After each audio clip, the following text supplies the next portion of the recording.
Good day everyone, I am Rakamay Payat from BSBA FM2A and today I am going to show to you the history, equipment, and the fundamental skills in playing volleyball.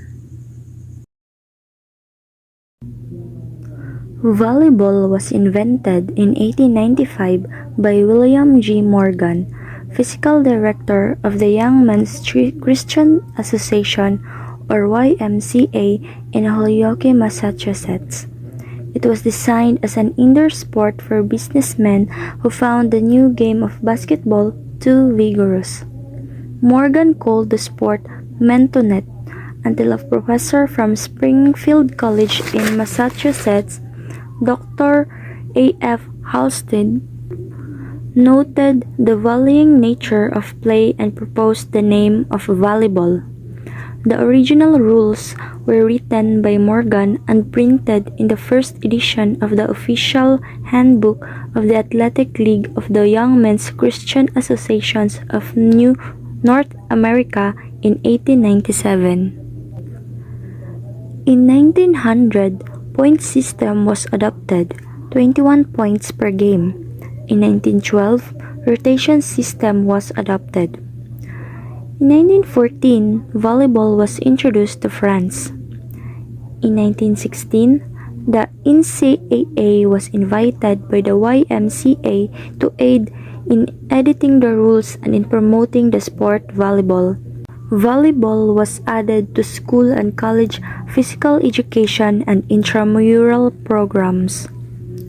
In 1917, 15-point system was adopted, and volleyball was introduced to Great Britain.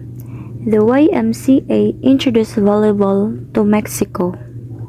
In 1918, number of players was fixed to 6 per team. And in 1919, Poland introduced to the volleyball game.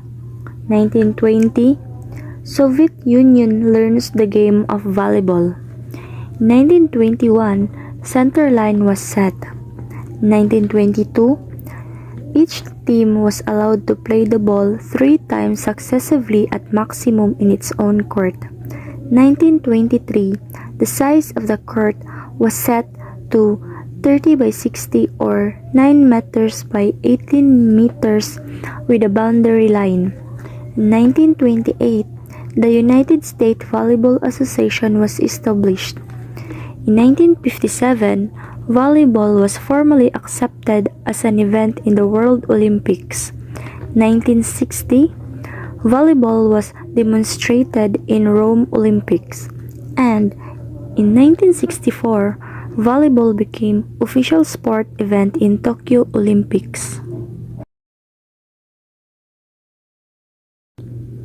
Ball, made of rubber or a special kind of leather, has a 65 cm to 67 cm in circumference and weighs not more than 300 grams. Post, made of strong wood or steel tube, the circumference is 8 cm and the height is 2.45 meters. Net, made of strong cotton or nylon strings, the strand is 3 mm thick, has a mesh of 8 cm by 8 cm. The length is 9.50 meters and width is 1 meter and 0.25 meters on both ends. Height for men is 2.40 meters and for the women is 2.24 meters. Court has a size of 18 by 9 meters. Antenna, flexible rod, 1.8 meters long and 10 mm in diameter and made of fiberglass. Passing, this is when a player contacts the volleyball with their forearms and redirect the ball to one of their teammates. Volleying, it can be used on your own side of the court. It can be used as an offensive way of getting the ball back over the net. Setting, it is a specialized type of volley. It's usually the second hit and it's intended to set one of your teammates to attack the ball. Digging, an act of preventing the ball from hitting the floor after being spiked by the opposing team. Attacking or spiking. A player jumps up and hits the ball with a one-armed overhead swing motion, contacting the ball squarely with their slightly open hand. Blocking, probably one of the most straightforward name skills.